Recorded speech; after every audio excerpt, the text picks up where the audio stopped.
They say a picture is worth 1,000 words.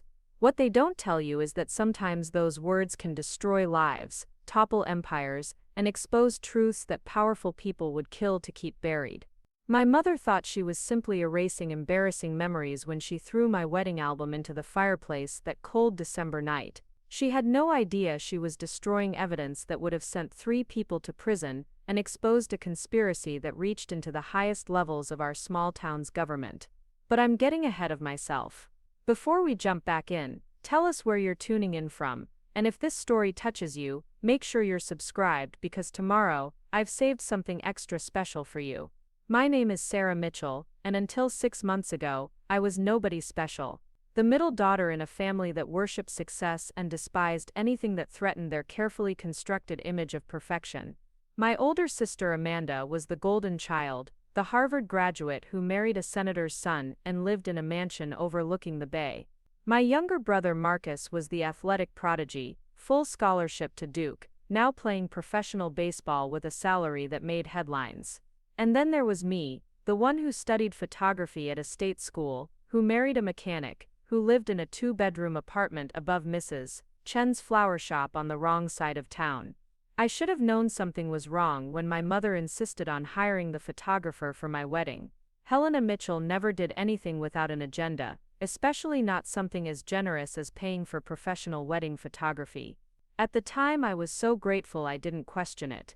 Money was tight, and David and I had been saving for months just to afford the venue, a small community center with outdated carpeting and fluorescent lighting that hummed constantly throughout the ceremony. The photographer she hired was someone I'd never heard of, James Whitmore, a middle-aged man with thinning hair and nervous hands who kept checking his phone throughout the reception. He took hundreds of photos, far more than seemed necessary for such a modest wedding, and he focused on strange things. While most wedding photographers capture the couple, the family, the traditional moments, James seemed obsessed with the background, with the guests, with conversations happening in corners where people thought no one was paying attention. I didn't think much of it at the time. I was too busy being happy, too caught up in the simple joy of marrying the man I loved despite my family's obvious disapproval. David worked with his hands, spoke with a slight accent from growing up in the poorest part of town, and had the audacity to treat me like an equal rather than a reflection of my family's status. To the Mitchells he was everything they'd tried to protect me from. To me he was everything I'd been searching for. The wedding album arrived 3 weeks later, a beautiful leather-bound book that must have cost more than David made in a month. My mother presented it to me during one of our mandatory Sunday dinners, sliding it across the mahogany table with the same expression she wore when presenting charity checks to the local hospital for the newspaper photographers. "I had it expedited," she said, her manicured fingers drumming against the table. "James does excellent work, don't you think?" I flipped through the pages, admiring the quality of the prints, the way James had captured moments I'd forgotten in the rush of the day. There was David's grandmother crying during the ceremony, his mother adjusting his tie before we walked down the aisle, my college roommate laughing at something during the reception. But there were other photos too, ones that seemed odd choices for a wedding album. Pictures of the catering staff, of guests I barely knew, of conversations between people who looked serious, almost secretive. "He certainly took a lot of photos," I said, pausing on a picture of my father deep in conversation with Mayor Blackwood and Police Chief Rodriguez. All 3 men looked tense, their body language suggesting this wasn't a casual chat about the weather. "Professional thoroughness," my mother replied quickly. "That's what separates quality work from amateur snapshots." I noticed she was watching me closely as I turned the pages, her pale blue eyes tracking my expression. Helena Mitchell was a master at reading people, a skill she'd honed during 20 years as the wife of the most powerful real estate developer in Millbrook. She knew how to spot weakness, how to identify threats, how to neutralize problems before they became scandals. Looking back, I realized she was trying to gauge my reaction, to see if I noticed anything unusual in those photos. At the time I was simply grateful to have such beautiful documentation of the happiest day of my life. I took the album home and placed it on our coffee table, where David and I would flip through it on lazy Sunday mornings, reliving those perfect moments when everything felt possible. That was 3 months ago. 3 months before I discovered what those photos really showed. 3 months before I learned that my wedding had been used as cover for something much darker than a celebration of love. 3 months before I understood why my mother had been so insistent about hiring James Whitmore, and why she'd seemed so nervous watching me look through the album. The first sign that something was wrong came in January, when David started working late more often than usual. He'd always been dedicated to his job at Rodriguez Auto Repair, but suddenly he was staying until 8 or 9 at night, coming home exhausted and distracted. When I asked about it, he'd shrug and mention something about a big contract, a fleet of city vehicles that needed extensive work. "Must be nice to have steady government business," I said one evening as he sat at our tiny kitchen table, still in his work clothes, barely touching the pasta I'd made. Something flickered across his face, too quick for me to identify. "Yeah, it's good money, we need it." I wanted to ask more, but David had always been private about work. He came from a family that understood the value of keeping your head down, of not asking too many questions, of being grateful for whatever opportunities came your way. It was one of the things I loved about him actually. After growing up in a house where every conversation was a potential minefield of hidden meanings and political maneuvering, David's straightforward nature was refreshing. But as January turned to February, his mood grew darker. He'd come home with grease stains on his hands that seemed to take longer to wash off, and sometimes I'd catch him staring out our bedroom window at night, his jaw clenched in a way that made me want to reach for him but also warned me to stay away. The phone calls started around the same time, late-night rings that would send David to the kitchen, speaking in low tones I couldn't quite hear through our thin apartment walls. When I asked who was calling so late, he'd say it was work, someone with car trouble who needed help. But David had never taken emergency calls at home before, and the conversations never sounded like they were about broken transmissions or faulty brakes. One night in late February, I woke up to find his side of the bed empty. I checked the time, nearly 3 in the morning, and padded to the kitchen to find him sitting at the table with his head in his hands.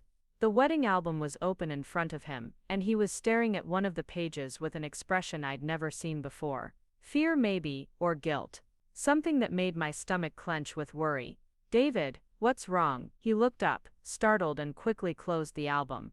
"Couldn't sleep, just looking at pictures." At 3 in the morning, he stood and pulled me into his arms, holding me tighter than usual. "I love you, Sarah, you know that, right? No matter what happens, I love you." The words should have been comforting, but something in his tone made them sound like a goodbye. I pulled back to look at his face, but he'd already turned away, heading back to the bedroom. The next morning, he was gone before I woke up, leaving only a note saying he'd be working late again. That afternoon, I found myself studying the wedding album more carefully than I had since receiving it. I wasn't sure what I was looking for, but David's strange behavior had planted a seed of suspicion that I couldn't shake. I examined each photo methodically, paying attention to details I'd overlooked before. Most of the pictures were exactly what you'd expect from a wedding. David and me exchanging vows, cutting the cake, dancing to our first song, while his little niece giggled from her seat at the head table. But scattered throughout were those other photos, the ones that had seemed like artistic choices, but now felt more deliberate. There was Mayor Blackwood again, this time talking to a man I didn't recognize, someone in an expensive suit who definitely hadn't been on our guest list. Police Chief Rodriguez appeared in several shots, always in conversation with people who looked out of place at a working-class wedding. And my father, Robert Mitchell, seemed to be everywhere, moving through the reception like he was conducting business rather than celebrating his daughter's marriage. I pulled out a magnifying glass I used for detailed photo editing work, and examined the backgrounds more closely. In one picture, taken during the dinner hour, I could see papers being exchanged between Chief Rodriguez and the unknown man in the expensive suit. In another, my father was handing something small to Mayor Blackwood, something that gleamed like metal in the camera flash. The more I looked, the more convinced I became that our wedding had been used for something other than celebration. But what? And why? And how was David involved in whatever was happening? I decided to visit him at work, something I rarely did since the garage was in a rough part of town, and David preferred to keep his work and home life separate. Rodriguez Auto Repair sat on a corner lot, surrounded by chain link fence, a collection of metal buildings that looked like they'd been there since the 70s. I'd only been inside once before, shortly after David and I started dating, and I remembered being surprised by how clean and organized everything was despite the industrial setting. This time felt different. As I pulled into the small parking area, I noticed several expensive cars in the lot, vehicles that seemed out of place at a neighborhood garage. A gleaming black Mercedes, a silver BMW, a red Porsche that probably cost more than David and I made in 2 years combined. Through the office windows, I could see men in suits talking with animated gestures, their voices carrying even through the glass. David emerged from one of the garage bays as I got out of my car, and his face went through a series of expressions when he saw me. Surprise, then something like panic, then a forced smile that didn't reach his eyes. "Sarah, what are you doing here?" "I brought you lunch," I said, holding up the bag I'd packed with his favorite sandwich and chips. "Thought you might be hungry." He glanced back at the office, where the suited men were still talking, then took my arm and guided me toward the street. "That's really sweet, but this isn't a good time. We've got some important clients in today." "The city fleet you mentioned," another flicker of something across his face. "Yeah, something like that. Look, I'll eat this when I get home, okay? You should go." He was trying to get rid of me, and we both knew it. In 3 years together, David had never been anything but happy to see me, even during his most stressful days. Now he was practically pushing me toward my car, his eyes constantly darting back to the garage. "David, what's going on? You've been acting strange for weeks." "Everything's fine, just work stress, you know. This contract is really important." "What kind of contract requires meetings at 3 in the morning?" He stopped walking and turned to face me fully. For a moment, I thought he was going to tell me the truth, whatever it was. His mouth opened, and I could see him weighing his words. Then one of the suited men emerged from the office and called his name. "Rodriguez needs you inside, now." David's face went pale. He looked at me, then at the man who'd called him, then back at me. "I have to go. Please, Sarah, just go home." He kissed my forehead quickly and walked back toward the garage, leaving me standing on the sidewalk with a bag of uneaten lunch and more questions than answers. As I drove away, I caught a glimpse of Chief Rodriguez himself emerging from the office, deep in conversation with my father. My father, who was supposed to be at his real estate office across town, conducting legitimate business.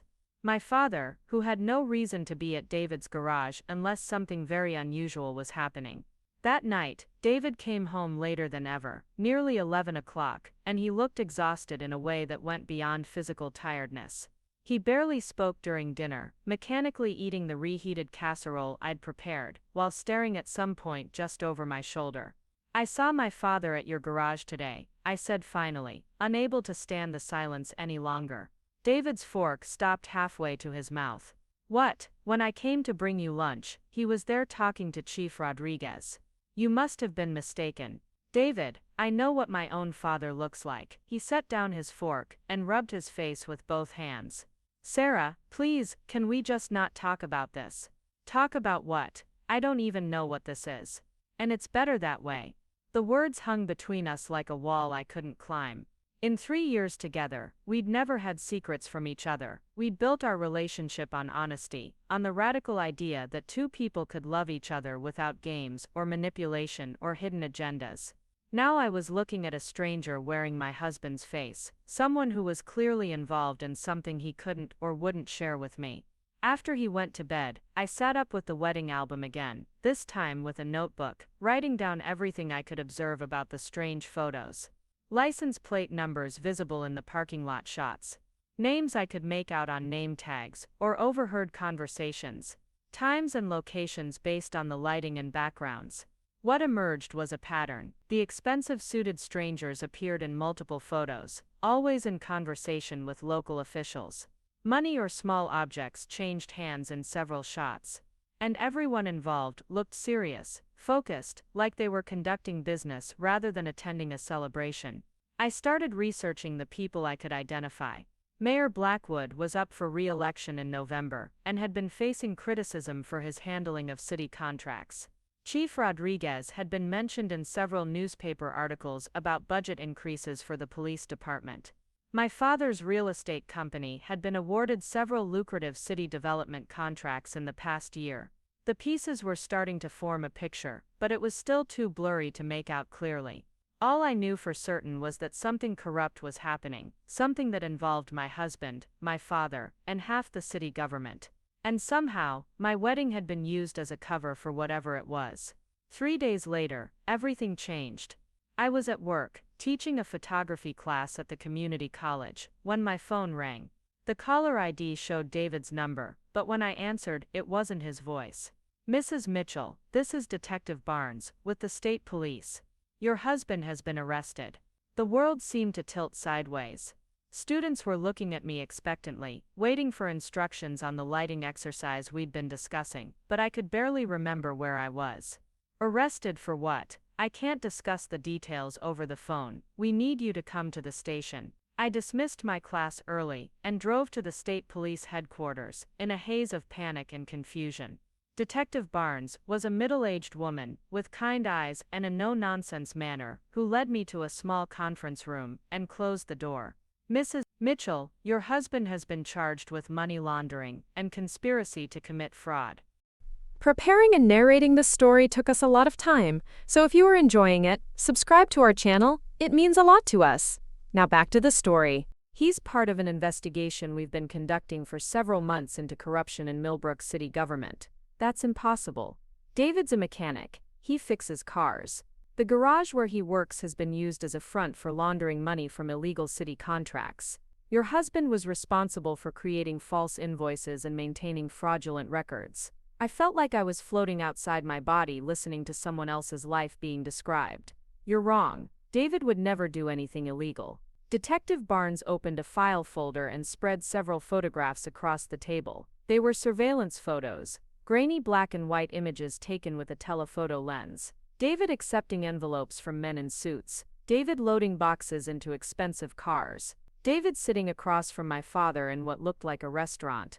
Both men leaning forward in serious conversation. "We've been watching him for 3 months, Mrs. Mitchell. He's been cooperative since his arrest, providing information about the other participants in exchange for a reduced sentence."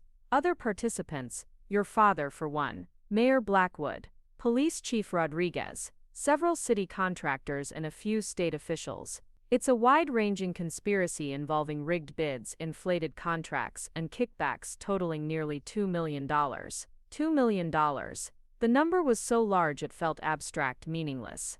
David and I celebrated when we had enough money to go out to dinner at the chain restaurant by the highway. We shopped at thrift stores and clipped coupons and worried about whether we could afford to fix our car when it broke down. The idea that he'd been involved in stealing $2 million was impossible to process. "I want to see him. He's asked that you don't visit. He says he's too ashamed." The words hit harder than any of the other revelations. David was ashamed to see me, ashamed of what he'd done, ashamed of the lies he'd been telling. The man I'd married, the man I'd trusted with my heart and my future, had been living a double life for months, maybe longer.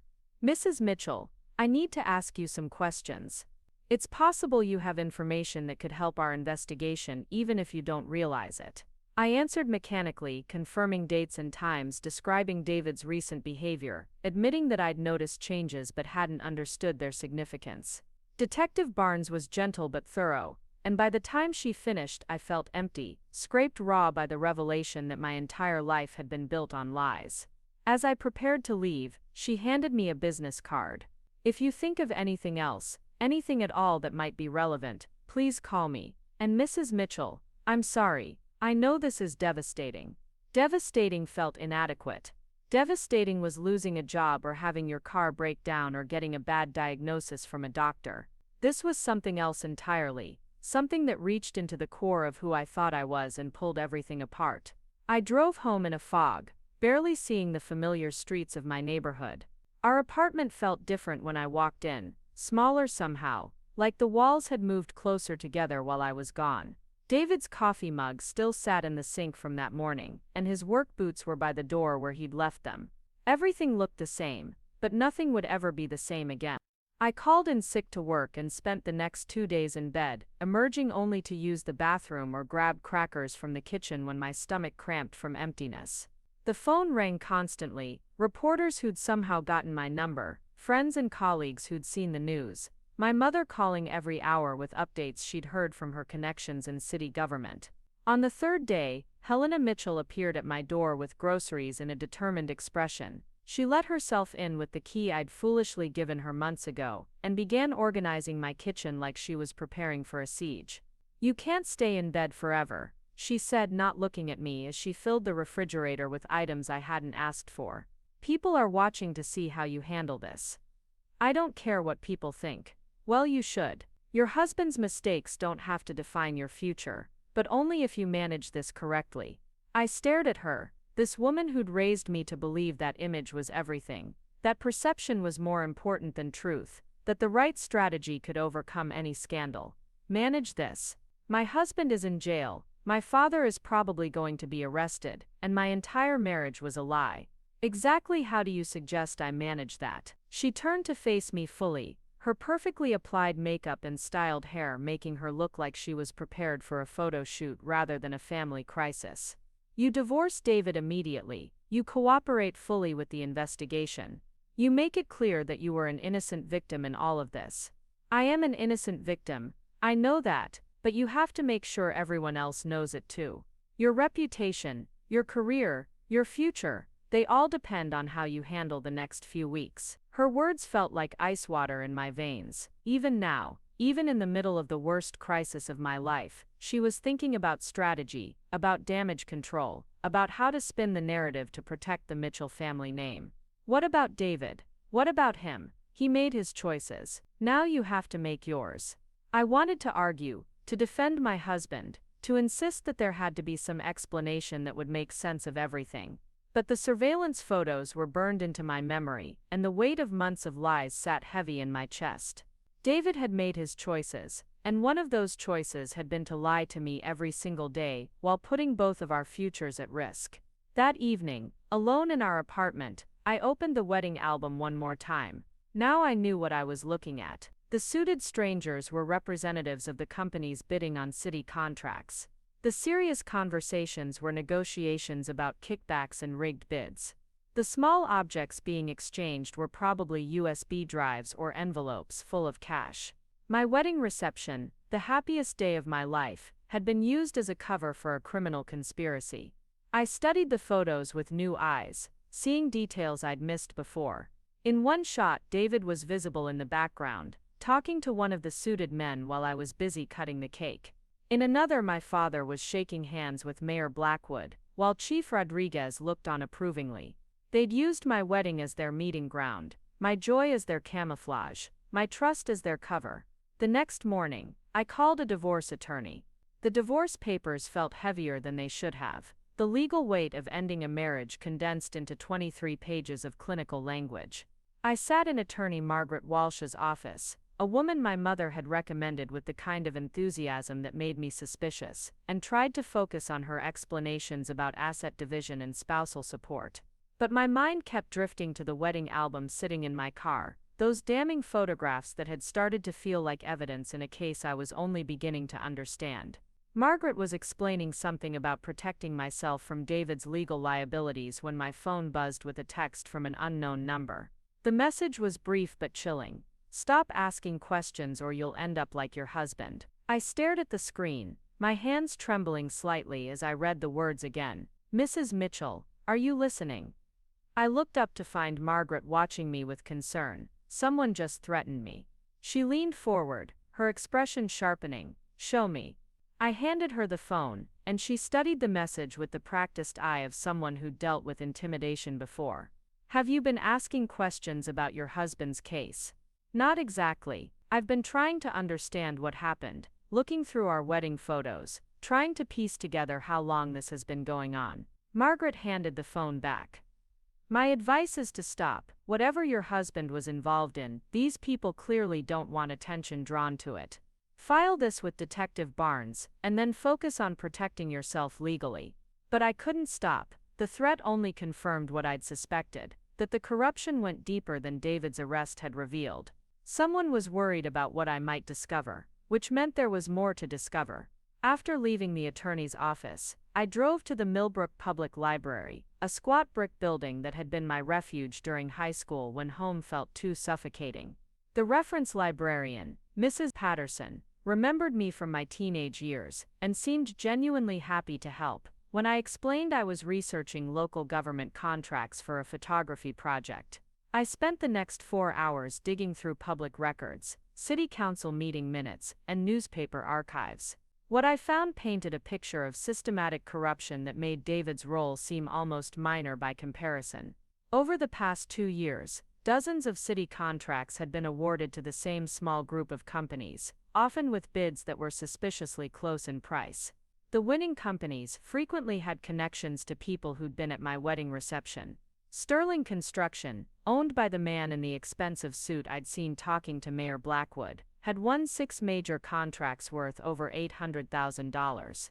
Precision Security, represented by another suited stranger from my wedding photos, had been awarded exclusive contracts for all city buildings. Even the catering company that had provided food for several city events was owned by someone who appeared in the background of multiple wedding photos. The pattern was clear once I knew what to look for. My wedding reception had been a networking event for criminals, a place where corrupt officials could meet with their conspirators under the cover of a family celebration. And somehow, my mother had arranged for it all to be documented by a photographer who captured every incriminating moment. I photocopied everything I could find and drove home with a box full of evidence, my mind racing with implications. If James Whitmore had been hired specifically to document these meetings, then someone had planned to use the photographs as insurance or blackmail material. But who, and why had they let me keep the album if it contained such damaging evidence? My phone rang as I pulled into my parking space. Detective Barnes' name appeared on the screen, and I answered with a mixture of hope and dread. "Mrs. Mitchell, I need to see you. There's been a development in your husband's case." An hour later, I sat across from Detective Barnes in the same conference room where I'd learned about David's arrest. This time, she looked tired, frustrated in a way that suggested the investigation wasn't going as smoothly as she'd hoped. "Your husband wants to see you," she said without preamble. "He's been asking every day since his arrest, but he told us to tell you he was too ashamed. He lied about that. Why would he lie about something so small? Because he's scared, and he should be. 3 other people connected to this case have died in the past month. 1 car accident, 1 apparent suicide, 1 heart attack, all people who were cooperating with our investigation." The room seemed to tilt around me. "Are you saying they were murdered?" "I'm saying the timing is suspicious. And your husband is convinced he's next unless he keeps his mouth shut about certain aspects of the conspiracy." "What aspects?" Detective Barnes hesitated, clearly weighing how much to tell me. "There are state officials involved, maybe federal. People with the resources to make problems disappear permanently. Your husband knows names, has evidence, but he's refusing to cooperate fully because he's afraid for your safety." "My safety?" "The threat you received this morning confirms our suspicions. Someone is watching you, and they're worried about what you might know or discover. That's actually why I wanted to see you. We think you might have evidence without realizing it." I thought about the box of documents in my car, the wedding album with its incriminating photographs, the pattern of corruption I'd uncovered at the library. What kind of evidence? "Your wedding photos. We've heard rumors about a photographer who was hired specifically to document meetings between officials and contractors. If those photos exist, they could be the key to this entire case." My heart began to race. "I have the wedding album." Detective Barnes leaned forward, her exhaustion replaced by intense focus. "Here with you, in my car, but there's something you need to know. I think someone planned for those photos to be taken. My mother insisted on hiring the photographer, someone I'd never heard of who focused on strange things during the reception. James Whitmore. We've been looking for him for weeks. He disappeared the day after your husband was arrested." The pieces were clicking together in my mind, forming a picture that was both clearer and more terrifying than anything I'd imagined. My mother knew. She knew what was happening at my wedding. "Mrs. Mitchell, I need you to get that album. Now, and I need you to tell me everything you remember about how the photographer was chosen." I retrieved the box of documents in the wedding album from my car, my hands shaking as I carried them into the police station. Detective Barnes called in 2 other investigators. and together we spread the photographs across a large conference table. Under the harsh fluorescent lights, the evidence was even more obvious than it had been in my apartment. "This is incredible," one of the investigators murmured, studying a photo of Mayor Blackwood accepting what looked like an envelope from Sterling Construction's owner. "It's like they documented their own crimes." Detective Barnes was examining a picture of my father with someone I didn't recognize, both men standing near a white van with government plates.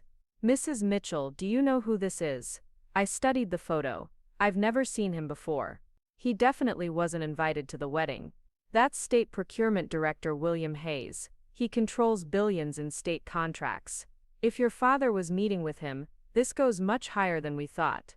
For the next 3 hours, we went through every photograph methodically.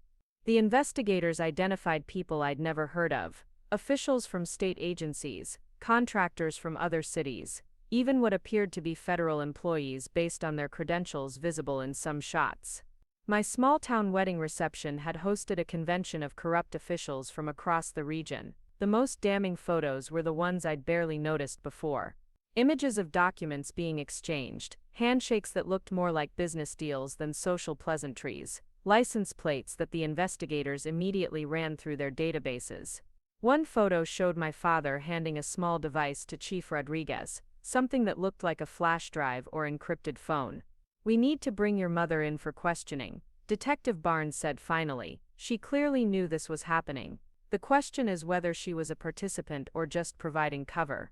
"She was a participant," I said with sudden certainty. "My mother doesn't do anything without a reason. If she insisted on hiring James Whitmore, if she made sure the wedding was documented this thoroughly, she had a plan." "What kind of plan?"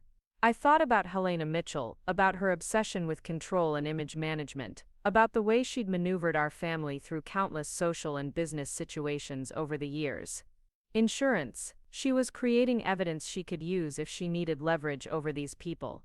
Blackmail. She would call it protection. Detective Barnes gathered the most incriminating photos into a separate pile. "Mrs. Mitchell, I need to ask you something, and I want you to think carefully before you answer. Has your mother asked to see these photos since your husband's arrest?" The question hit me like a physical blow. "She came to my apartment 2 days ago. She was organizing my kitchen, but I never saw her go near the living room where the album was." "Where exactly did you keep it?" "On the coffee table, right in the open." The investigators exchanged glances that made my stomach clench with anxiety. "Mrs. Mitchell, when did you last look through the entire album?" I tried to remember. The night before David was arrested, I was studying the photos trying to understand what I was seeing. Detective Barnes picked up her phone and dialed a number. "This is Barnes. I need a team at the Mitchell apartment right now. Possible evidence tampering." She hung up and turned back to me. "We need to go to your apartment immediately. If your mother had access to that album, she might have removed some of the photos." The drive back to my apartment felt endless, my mind racing through possibilities I didn't want to consider. Had my mother stolen evidence? Had she been protecting the conspirators, or protecting herself? How long had she known about David's involvement in the corruption scheme? The forensics team was already there when we arrived, photographing everything in my living room with meticulous precision. Detective Barnes handed them the original wedding album, and they began the process of checking for missing pages or altered content. "Mrs. Mitchell," one of the technicians called from the kitchen. "Was this here when you left this morning?" I looked where he was pointing. My laptop, which I always kept on the kitchen counter, was sitting at a slightly different angle than usual. The power cord was unplugged, though I always left it charging. "Someone's been through your computer," Detective Barnes said grimly. "We'll need to have our tech unit examine it, but I'm guessing they found what they were looking for." My phone rang. My mother's number appeared on the screen, and Detective Barnes motioned for me to answer while she activated a recording device. "Sarah, darling, I hope you're feeling better. I wanted to let you know I'll be traveling for a few days. A spontaneous vacation to help clear my head after all this stress." "Where are you going?" "Just a little bed and breakfast in Vermont. Very remote, very peaceful. I'll call you when I get back." Detective Barnes was writing furiously on a notepad, showing me questions to ask. "Mom, when will you be back?"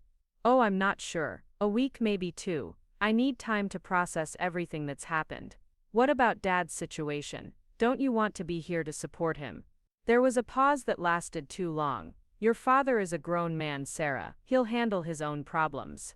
The line went dead. Detective Barnes immediately got on her radio, calling for surveillance teams to be dispatched to all airports and major highways leading out of the state. But I suspected Helena Mitchell was already gone, taking with her whatever evidence she'd stolen from my apartment and whatever secrets she'd been protecting. An hour later, the forensics team confirmed what we'd suspected. 12 pages had been removed from the wedding album, all of them containing the most incriminating photographs. My laptop had been wiped clean, though the tech specialist thought they might be able to recover some data from the hard drive. She played us all, I said, slumping onto my couch as the investigators finished their work. She set up the whole thing, documented everything for her own protection, and then cleaned up the evidence when it became dangerous. Detective Barnes sat beside me. Mrs. Mitchell, I need you to understand something. Your mother is now a fugitive from justice. When we find her, and we will find her, she'll be charged with conspiracy, evidence tampering, and probably murder. Murder, those 3 deaths I mentioned. We think your mother was involved. She knew too much about who was cooperating with our investigation. She had access to information that could only have come from inside our case. The revelation hit me like a physical blow. My mother, the woman who'd raised me to believe in image and reputation above all else, was potentially a killer. She'd orchestrated my wedding as cover for criminal activities, documented everything for her own leverage, and then eliminated people who threatened to expose the conspiracy. I want to see David, I said suddenly. I need to understand what he knows about my mother's involvement. Detective Barnes nodded. I think that's a good idea, but Mrs. Mitchell, I need you to be prepared. Your husband has been living with some terrible secrets. What he tells you might change everything you thought you knew about your marriage.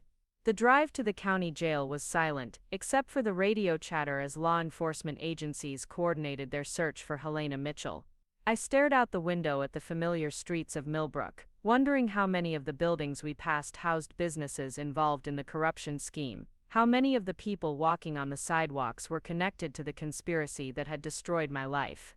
David looked smaller than I remembered when they brought him to the visiting room. He'd lost weight, and there were dark circles under his eyes that spoke of sleepless nights and constant fear. When he saw me, his face crumpled with an emotion I couldn't identify. Relief maybe, or despair. Sarah, I'm so sorry. You have no idea how sorry I am. I sat across from him, separated by bulletproof glass and speaking through phones that probably recorded every word. Tell me the truth, David. All of it. He took a shaky breath. Your mother recruited me 2 years ago. She knew I was struggling financially, knew how much I wanted to give you a better life. She offered me a job, easy money for small favors. What kind of favors? At first just information. When city vehicles came in for service, she wanted to know about their maintenance records, their GPS systems, when they'd be out of commission. It seemed harmless. But it wasn't harmless. No, she was helping people plan crimes, giving them information about police patrols, city vehicle movements, when certain buildings would be unguarded. And then she wanted me to create false invoices, to inflate repair costs so the extra money could be funneled to her partners. I felt sick. How long before our wedding did this start? About 6 months. Sarah, I tried to get out, when I realized how deep it went, how many people were involved. I told your mother I wanted to stop. She said it was too late, that I knew too much to walk away. She threatened you. She threatened you. She said if I didn't cooperate, if I tried to expose them, something would happen to you. An accident maybe, or you'd be framed for something and lose your job, your reputation, your future. The pieces of the puzzle were falling into place, creating a picture of manipulation and control that reached back through years of my life. She said she wanted to give you something special, but really she needed documentation of all the players in one place.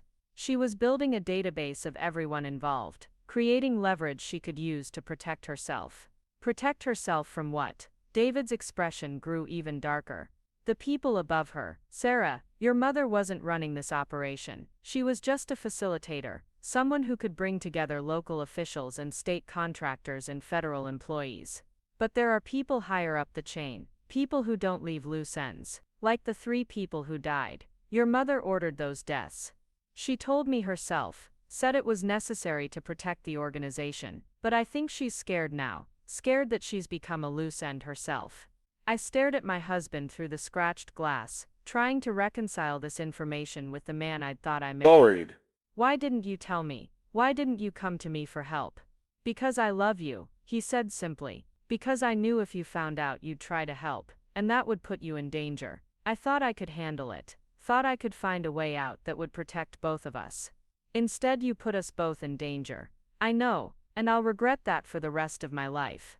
A guard appeared behind David, indicating that visiting time was over. He stood slowly, his movements careful like an old man, despite being only 28 years old. Sarah, there's something else. The night I was arrested, your mother came to see me. She said if I cooperated with the police, if I told them everything I knew, she'd make sure you paid the price. She has connections everywhere, people who owe her favors, even in jail. I'm not safe from her. What are you saying? I'm saying be careful. Your mother loves you in her own way, but she loves herself more, and right now, you're the only person who can connect her to this conspiracy. The guards escorted him away, leaving me alone in the visiting room, with the weight of everything I'd learned. My mother was a criminal, who'd used my wedding as cover for corruption meetings. My husband had been blackmailed into participating in the scheme to protect me. And somewhere out there, Helena Mitchell was running from the law while potentially planning to eliminate the last witness who could testify against her. Her own daughter. I called Detective Barnes from the jail parking lot and told her everything David had revealed. She listened without interruption, taking notes and occasionally asking for clarification. Mrs. Mitchell, we're going to need to put you in protective custody. If your mother sees you as a threat, you're not safe. For how long? Until we find her and the people she was working for. This investigation has grown beyond anything we initially imagined. We're coordinating with state and federal agencies now, and it could take months to unravel the entire conspiracy. Months of hiding, months of looking over my shoulder, months of wondering if the woman who raised me was planning to have me killed. The thought was almost too overwhelming to process. There's another option, Detective Barnes continued. You could help us draw her out. If she thinks you're a threat, she might try to contact you, to neutralize the danger you represent. We could use that to our advantage. You want me to be bait. I want to give you the choice. We can protect you either way, but if you're willing to help, we might be able to end this more quickly. I thought about David sitting in his jail cell, terrified for my safety even as he faced years in prison for crimes he'd committed under threat. I thought about the 3 people who'd died because they'd cooperated with the investigation. I thought about my mother, somewhere out there planning her next move while leaving a trail of destruction behind her. What would I have to do? Go home, resume your normal routine. We'll have surveillance teams watching you around the clock, but from a distance, if your mother tries to contact you, we'll be ready. And if she tries to kill me, we won't let that happen. But as I drove home through the darkening streets of Millbrook, passing familiar landmarks that now felt foreign and threatening, I couldn't shake the feeling that Detective Barnes was making a promise she might not be able to keep. Helena Mitchell had stayed ahead of law enforcement for months, had eliminated 3 potential witnesses, and had resources that reached into levels of government I was only beginning to understand. If she wanted me dead, I wasn't sure anyone could stop her. The surveillance team was invisible, which somehow made them more unsettling than if I could have spotted them lurking behind trees or sitting in obvious unmarked cars. Detective Barnes had assured me they were there, watching every entrance to my building, monitoring my phone calls, ready to respond within seconds if Helena made contact. But as I sat alone in my apartment that first night, every shadow felt like a threat, and every sound made me jump. I tried to maintain my normal routine as instructed, teaching my photography classes at the community college and grading assignments in the evening. But concentration was impossible when every student who walked through my door could potentially be working for my mother, when every phone call might be the one that would either save my life or end it. 3 days into my role as bait, something unexpected happened. I was leaving the college after my evening class when a woman approached me in the parking lot. She was older, maybe 60, with silver hair and worried eyes that seemed familiar though I couldn't place her. Sarah Mitchell. I tensed, ready to run or scream for help, but something in her manner suggested she wasn't a threat. Yes, My name is Carol Whitmore. James was my brother. The photographer, the man who documented all the criminal meetings at my wedding and then disappeared when David was arrested. I glanced around the parking lot, wondering if the surveillance team could see us, if they were already moving to intercept this conversation. I need to talk to you, Carol continued. About what really happened at your wedding, about why my brother took those photos. Whitmore, I think you should speak to the police. The police think James was working for the criminals, but he wasn't. He was working for someone else entirely, someone who's been trying to expose this conspiracy for years. Against my better judgment, I found myself curious. Who? Can we go somewhere private? What I have to tell you could change everything.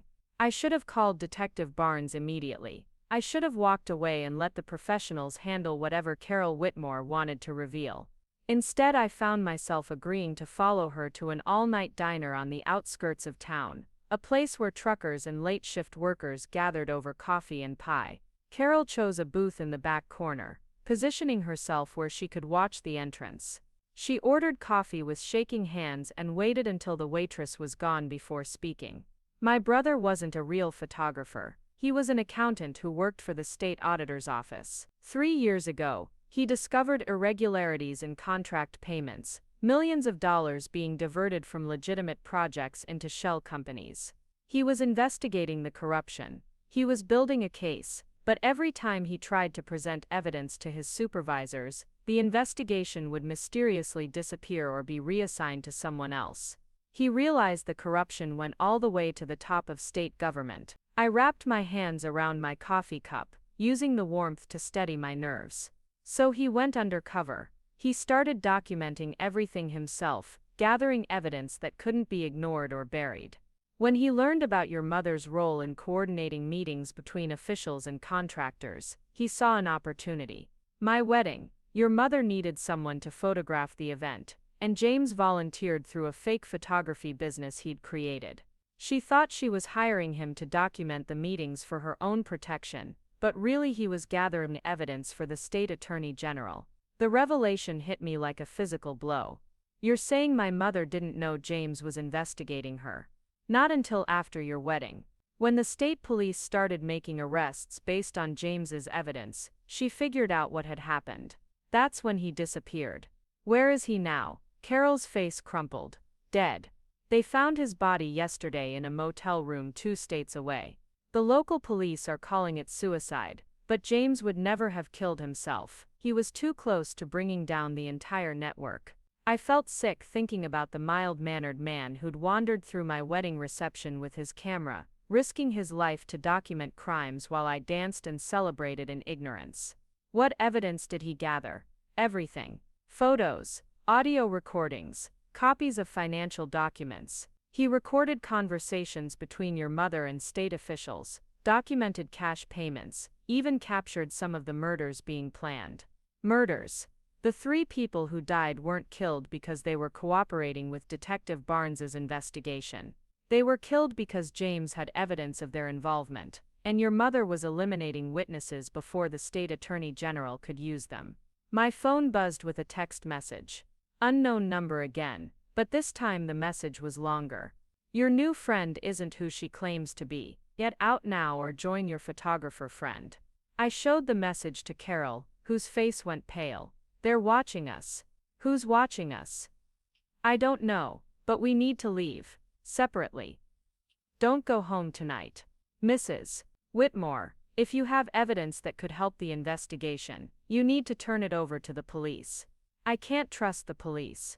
James tried that, and look what happened to him. There are people inside law enforcement who are working for your mother's organization.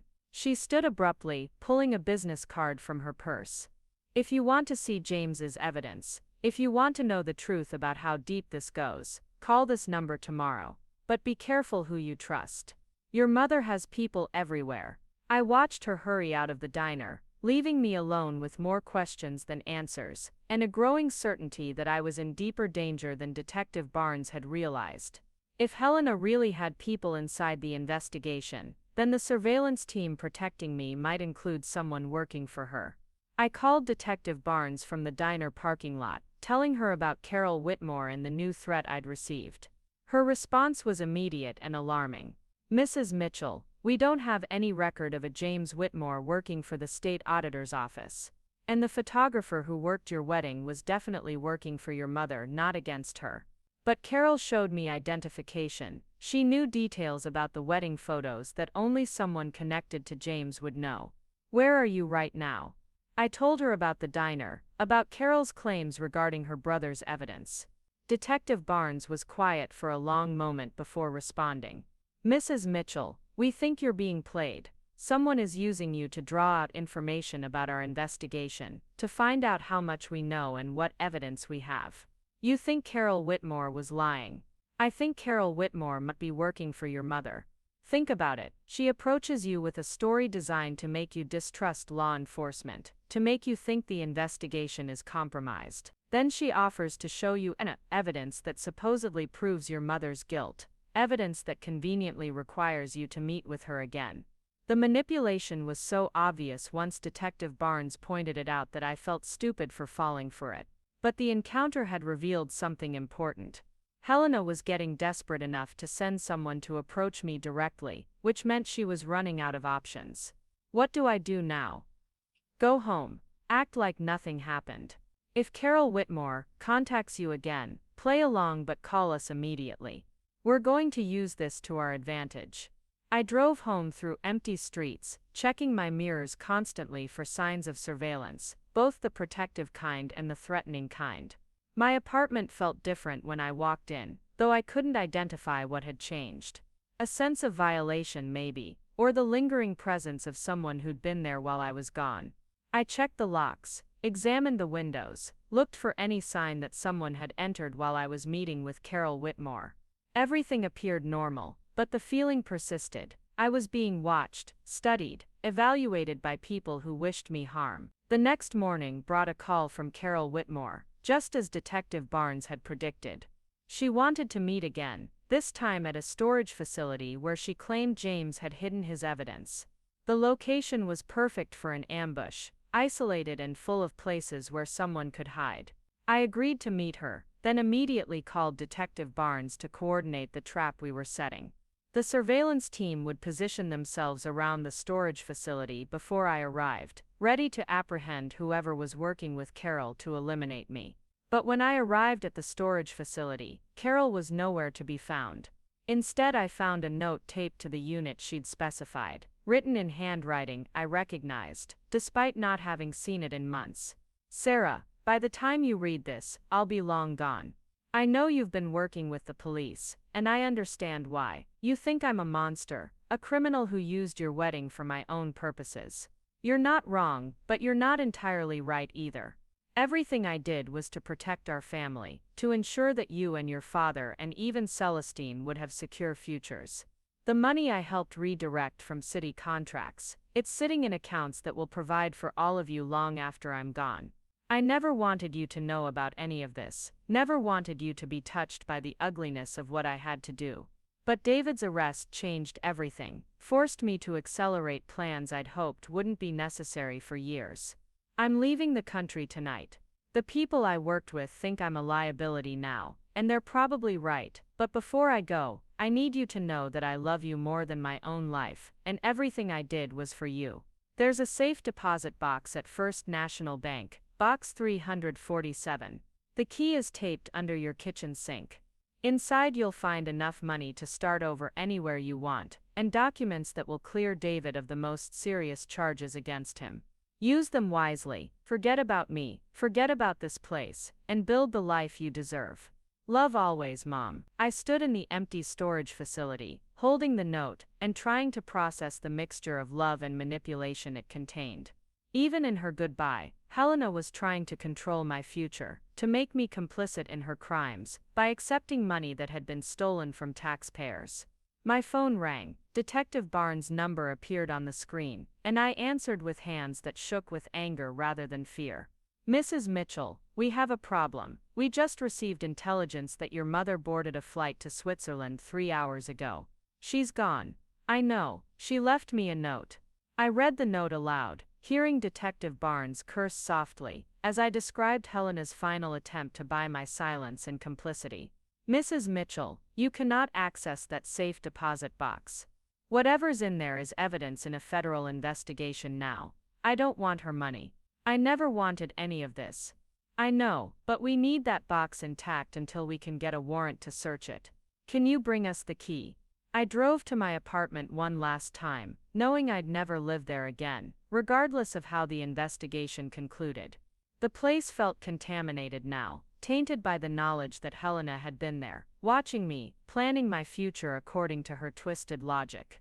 The key was exactly where she'd said it would be, taped under the kitchen sink next to the garbage disposal David had been meaning to fix for months. I pulled it free and stared at it, this small piece of metal that represented my mother's final attempt to control my life from a distance. But as I prepared to leave the apartment, I noticed something I'd missed before. The wedding album was sitting on the coffee table where I'd left it, but it was open to a page I hadn't been looking at recently. One of the photos showed Helena and my father deep in conversation with someone whose face was obscured by shadows. I studied the image more carefully and realized something that made my blood run cold. The shadowy figure wasn't a stranger. It was Detective Barnes herself, caught in conversation with my parents at my wedding reception, wearing civilian clothes and looking very much like she belonged there. The woman who'd been investigating my mother's crimes had been at my wedding as a guest, not as law enforcement. The person I'd trusted to protect me from Helena's reach had been part of the conspiracy from the beginning. I grabbed the wedding album and ran to my car, my mind racing through implications I should have seen earlier. Barnes had controlled every aspect of the investigation, determining what evidence was collected and what was overlooked. She'd convinced me that my mother was a flight risk when really she'd been helping Helena escape. And now she was trying to get her hands on whatever evidence Helena had left behind in the safe deposit box. My phone rang as I pulled out of the apartment complex parking lot. Barnes' number again, but this time I didn't answer. Instead, I drove to the one place I knew I might find help, the State Attorney General's office 3 hours away in the capital. The drive gave me time to think through everything that had happened, to see the patterns I'd missed while trusting the wrong people. Barnes had been feeding information to Helena throughout the investigation, which explained how my mother always seemed to stay one step ahead of law enforcement. The 3 people who'd died hadn't been killed by Helena's orders. They'd been eliminated by Barnes to protect the real scope of the conspiracy. And Carol Whitmore, she'd probably been telling the truth about her brother working for the state auditor's office. Barnes had convinced me she was lying to prevent me from connecting with the one person who might have been able to expose the corruption within the investigation itself. I reached the Attorney General's office just as they were closing for the day, but the security guard recognized the desperation in my voice when I explained that I had evidence in a federal corruption case. He made a phone call, and 20 minutes later I was sitting across from Assistant Attorney General Michael Torres, a serious man with intelligent eyes who listened without interruption as I told him everything. When I finished, he was quiet for a long moment. "Mrs. Mitchell, what you're describing suggests that this investigation has been compromised from the beginning. If Detective Barnes is involved in the conspiracy, then everything we think we know about the case could be wrong. What happens now? Now we start over. With federal agents instead of local police, with prosecutors who haven't been in contact with Detective Barnes, with a completely clean investigation team." He picked up his phone and began making calls, assembling a task force that would take over the case within hours. As I listened to him coordinate with FBI field offices and federal prosecutors, I felt something I hadn't experienced in weeks. Hope. 3 months later, I stood in a federal courthouse watching Detective Barnes being led away in handcuffs. The investigation had revealed a conspiracy that reached into every level of government in our region, with Barnes serving as the central coordinator who ensured that law enforcement investigations never got too close to the truth. Helena was still in Switzerland, fighting extradition while living off money she'd stolen from taxpayers over the course of years. But the evidence she'd left behind had been more comprehensive than anyone had imagined. The safe deposit box contained records of every payment, every meeting, every decision made by the conspiracy over a 3-year period. David was released from jail after agreeing to testify against the remaining conspirators. Our marriage didn't survive the revelations about his involvement, but we parted as friends rather than enemies, both of us understanding that we'd been manipulated by people more powerful and ruthless than we'd ever imagined. I kept one thing from the wreckage of my old life. A single photograph from the wedding album, not one of the incriminating shots that had brought down the conspiracy, but a simple picture of David and me dancing at our reception. We looked happy in that moment, unaware of the crimes being conducted around us, innocent of the corruption that would eventually destroy everything we'd built together. Sometimes I wonder what would have happened if I'd never found Aunt Romy's journal in that other story, if I'd never questioned the strange photos in my wedding album, if I'd simply accepted the lies and moved on with my life. But then I remember the 3 people who died because they tried to tell the truth, and I know that silence would have been its own kind of crime. Today I live in a different state, teaching photography at a small college where no one knows my history. I've learned to trust carefully, to question everything, and to understand that the people who claim to protect us are sometimes the ones we most need protection from. The wedding photos are gone now, submitted as evidence in a federal trial that sent dozens of people to prison. But the memory of what they revealed remains, a reminder that truth has a way of surfacing no matter how carefully it's buried, and that sometimes the most important photographs are the ones that show us what we never wanted to see. 2 years after the federal courthouse doors closed on the last defendant in what the media called the Millbrook conspiracy, I received an unexpected visitor at my new home in Oregon. I was grading student portfolios on my back porch when a black sedan pulled into my driveway, and my heart immediately began racing with the old familiar fear. But the woman who emerged was someone I'd never seen before, a professional-looking attorney in her 50s who introduced herself as Rebecca Chen from the Federal Victim Compensation Program. Mrs. Mitchell, or should I say Miss Harris, now, she said, referencing the name change I'd legally obtained after moving across the country. I have some news about your mother's case that I think you'll want to hear. Helena had been extradited from Switzerland 6 months earlier, but I'd deliberately avoided following the proceedings. The trauma of reliving everything through news reports and legal documents had been too overwhelming, and my therapist had advised me to focus on building my new life rather than dwelling on the destruction of my old one. She's agreed to a plea bargain, Rebecca continued as we sat at my kitchen table. Full cooperation with ongoing investigations in exchange for a reduced sentence. But there's more. She's also agreed to make full restitution to all victims of the conspiracy, including compensation for the personal damages you suffered. The amount she mentioned was staggering, more money than I'd ever imagined having access to. But the thought of accepting anything from Helena, even court-ordered restitution, made me feel sick. I don't want her money. Miss Harris, I understand your feelings, but this money didn't come from criminal activities. It came from legitimate investments your mother made with her own funds before the conspiracy began. She's liquidating everything she owns to pay back what was stolen, and the court has determined that you're entitled to compensation for the way your life was destroyed. I stared out my kitchen window at the mountains visible in the distance, thinking about the simple life I'd built here. I taught photography to students who genuinely wanted to learn, lived in a small house with a garden I tended myself, and had slowly begun to trust people again. The idea of sudden wealth felt like another form of corruption, another way for Helena to control my future from prison. What happens if I refuse it? The money goes into a general fund for crime victims. It helps other people, but it doesn't address the specific harm done to you. That evening, I called David for the first time in over a year. He was living in Colorado now, working as a mechanic again, but for an independent shop owner who didn't ask questions about his past. We'd maintained sporadic contact after the divorce was finalized, mostly brief emails checking on each other's well-being. "Sarah," he said, and I could hear the surprise in his voice. "Is everything okay?" I told him about Rebecca Chen's visit, about Helena's plea agreement and the restitution offer. David listened without interrupting, as he always had during our marriage, letting me work through my thoughts out loud. "What do you think I should do?" "I think you should take it," he said, without hesitation, "not because it's from her, but because it's yours. You lost everything because of what she did. Your home, your marriage, your sense of safety in the world. Money can't fix all of that, but it can give you options. Options for what? For helping other people. For doing something meaningful with what you've learned. You've become someone who understands how systems can be corrupted, how people in power can abuse their positions. Maybe there's a way to use that knowledge to help other victims. After we hung up, I sat on my porch as the sun set behind the mountains, thinking about David's words.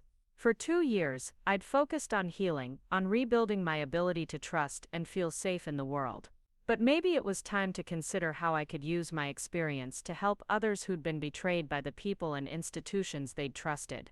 The next morning, I called Rebecca Chen and accepted the restitution, but I also made a decision that surprised even me. I wanted to visit Helena in prison. The federal facility where Helena was serving her sentence was a low-security institution in California, a place that looked more like a college campus than a traditional prison. I'd imagined this moment countless times over the past 2 years, wondering what I would say to the woman who'd given birth to me and then systematically destroyed my life in the name of protecting me. Helena looked older than her 58 years when they brought her to the visiting room. Her hair had gone completely gray, and she'd lost the polished appearance that had been her armor for as long as I'd known her. She wore the standard prison uniform, but somehow she still managed to sit with perfect posture, as if maintaining her dignity through sheer force of will. "Sarah," she said, her voice softer than I remembered. "I wasn't sure you'd ever come." I wasn't sure either. We sat across from each other at a small table, neither of us knowing how to begin a conversation that encompassed so much pain and betrayal. Finally, Helena spoke. "I know you think I'm a monster, maybe I am. But everything I did, every choice I made, was because I loved you and wanted to protect you from the kind of powerlessness I'd experienced my entire life.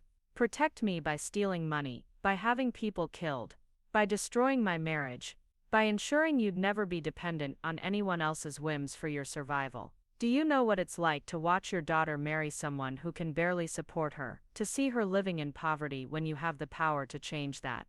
David and I weren't living in poverty. We were building something together, something honest.